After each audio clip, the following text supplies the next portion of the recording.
alaikum anfusakum la yadurrukum man dhalla idha tadaitum ilallahi marji'ukum jami'an fayunabbi'ukum bima kuntum ta'malun. Sadaqallahul azim.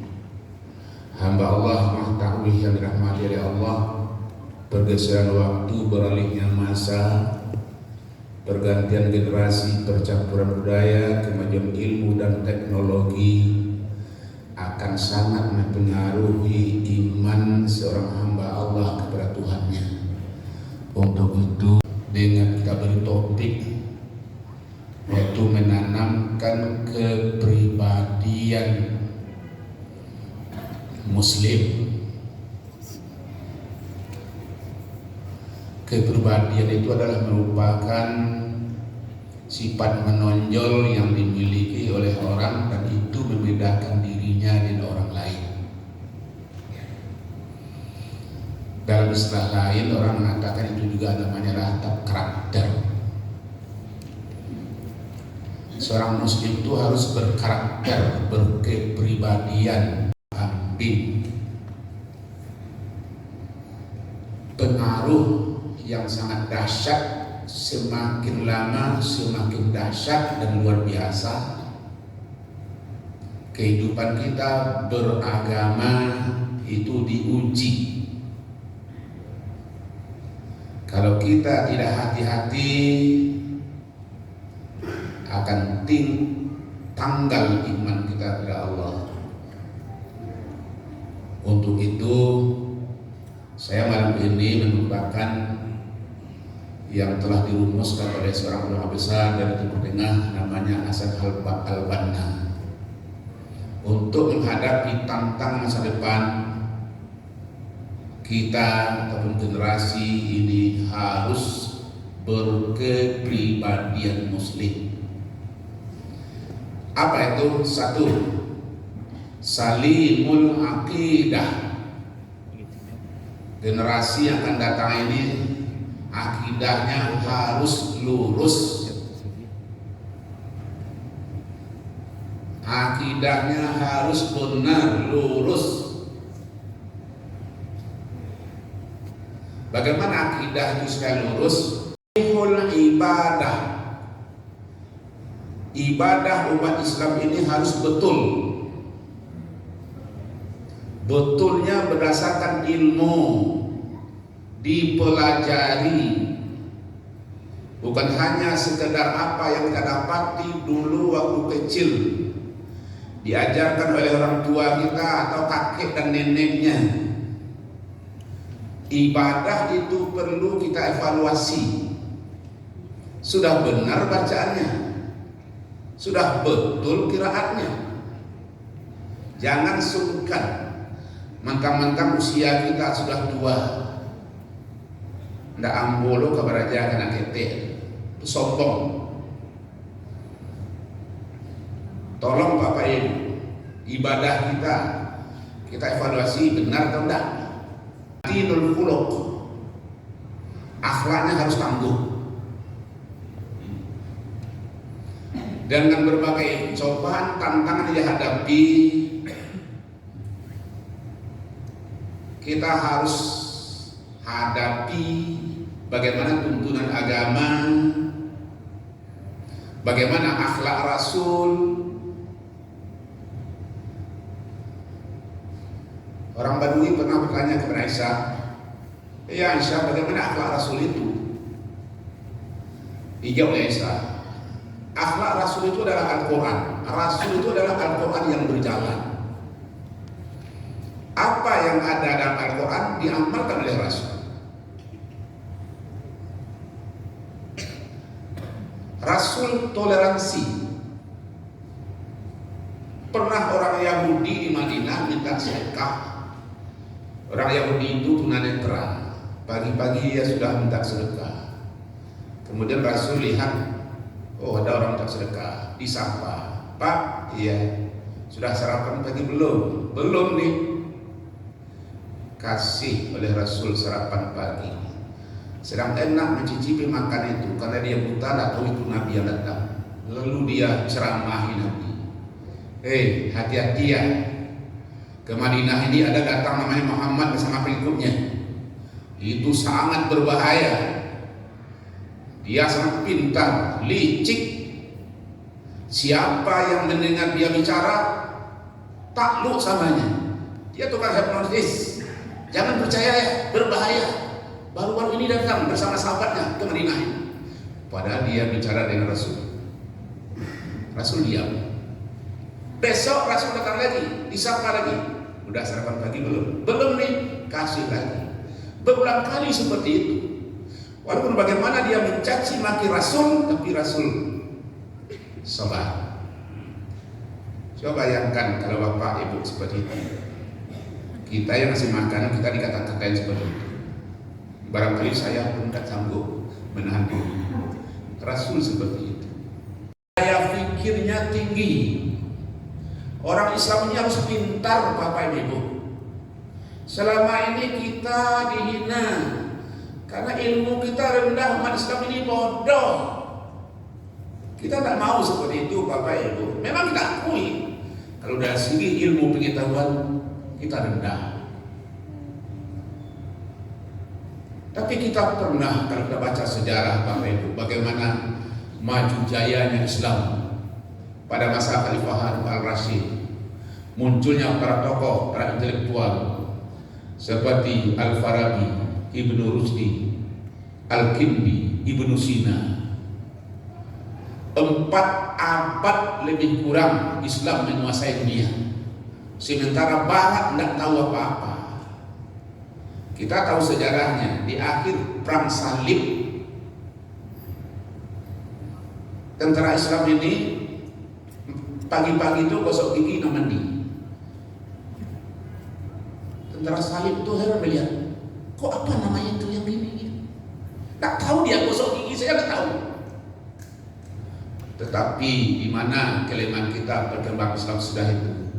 Orang kita karena sudah pintar-pintar, dia ingin beralih lagi, bukan masalah ilmu pengetahuan lagi, tapi kejar-kejar mencari pejabat, menjadi khalifah, sehingga mencari khalifah itu bisa bertengkar, bisa berkelahi, adik dan kakak bisa berbunuh-bunuhan. Qawiyul jismi, karakter seorang muslim ini harus kuat, fisiknya harus prima, kuat, tidak boleh lemah. Bagaimana menunjukkan kekuatan itu? Harus sehat. Orang yang kuat itu harus sehat. Kalau tidak sehat tidak akan kuat. Bagaimana menciptakan kesehatan supaya kita sehat? Mulai dari makanan. Fal yanzurul insan ila ta'amih. Lihat yang dimakan, jangan asal dimakan. Karena lebih banyak orang itu sakit gara-gara makan, bukan karena gara-gara lapar. Tidak seberapa kita mendengar orang meninggal dunia karena kelaparan, tapi lebih banyak kita mendengar orang meninggal dunia karena makan. Apalagi sekarang Pak Ibu, kita mendengar anak-anak SD, SMP, siapa keracunan makanan. Kenapa? Karena dia beli makanan di depan SD itu. Dan makan yang sudah kadaluarsa yang pakai bungkus itu. Fal yang zuril insan ila ta'amih, makan itu kita harus selektif. Tidak bisa sembarang dimakan, sebab ini akan membawa penyakit. Mujahadatul li nafsi, kepribadian seorang muslim itu dia harus pandai berjuang menahan melawan nafsu. Kita harus mampu mengendalikan nafsu, karena nafsu ini membuat manusia celaka. Orang berilmu kalau sudah bernafsu yang didahulukan ini sangat berbahaya. Saya tanya sama Bapak Ibu, yang korupsi itu orang kaya atau orang miskin? Orang miskin. Yang korupsi itu pejabat orang yang jelata. Kenapa? Apa yang tidak ada sama dia? Nafsu. Kalau merama tadi itu nafsu serakah ya. Nafsu. Hancurnya orang ini adalah karena nafsunya. Kita berpuasa, inilah salah satu bagaimana kita melatih nafsu kita. Mujahadatun li nafsi, berjuang menghadapi dirinya, nafsunya, hawanya, keinginan-keinginannya.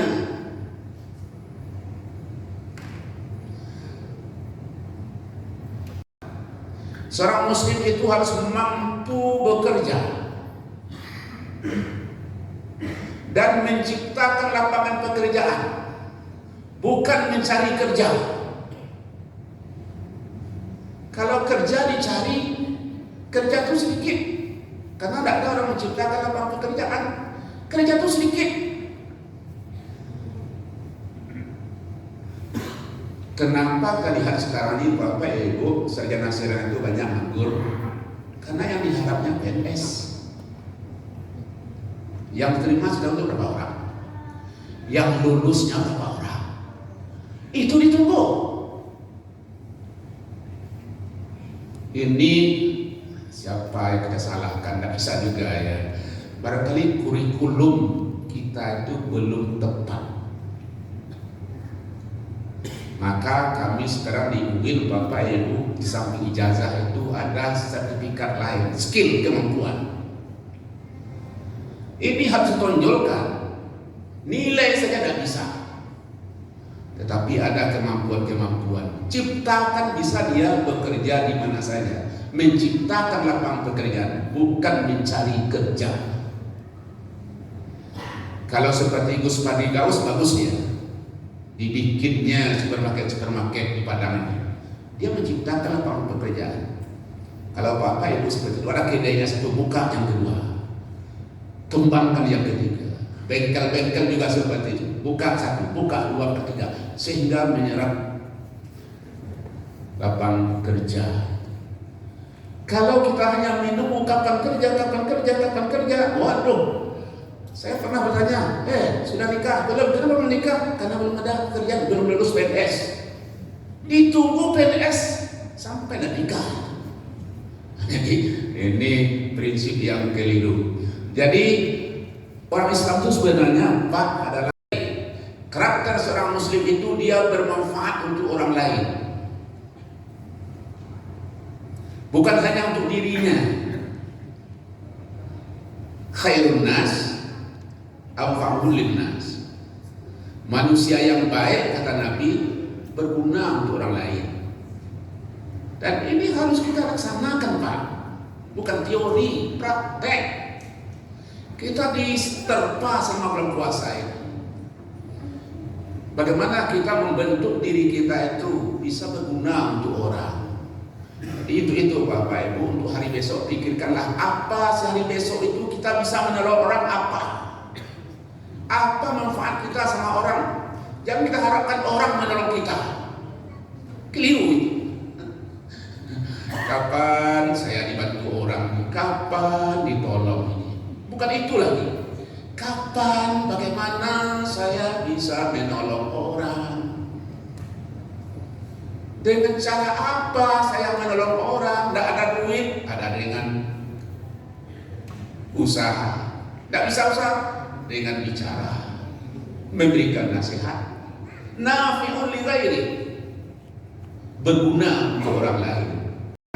Yang harus tanamkan kepada generasi, kepada umat Islam ini adalah munazzamun fi syu'uni, pandai mengatur kerja, memanage kerjanya, tidak sembarangan. Jadi orang Islam itu dia adalah ahli manajemen, pandai memanage usaha. Kalau tidak akan selesai.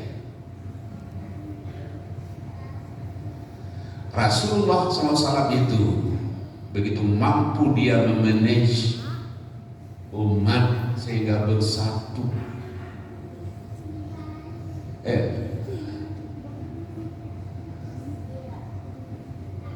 Munazzamun fi su'uni,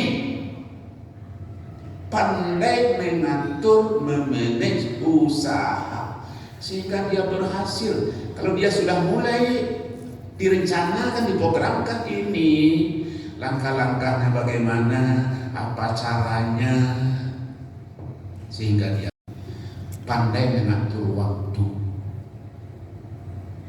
Waktu kita harus disiplin. Bagaimana disiplinnya kita beribadah kepada Allah, begitu juga disiplin waktu. Kalau rapatnya jam 8 ya jam 8. Ini yang banyak terjadi, kita lihat kalau jamaah kita, umpamanya peringatan Maulid Nabi, mulai jam berapa? Mulai sudah Isya jam 8, mulainya jam 9, setengah 10. Harisun ala waktu. Karakter seorang muslim itu adalah pandai mengatur waktu, disiplin. Inilah 10 kriteria kepribadian seorang muslim yang harus kita tanamkan pada diri kita, pada generasi kita, pada anak dan keturunan kita. Mudah-mudahan Bapak Ibu, ini adalah merupakan ladang ibadah apa yang kita lakukan. Amin ya rabbal alamin. Terima kasih, banyak maaf. Assalamualaikum warahmatullahi wabarakatuh.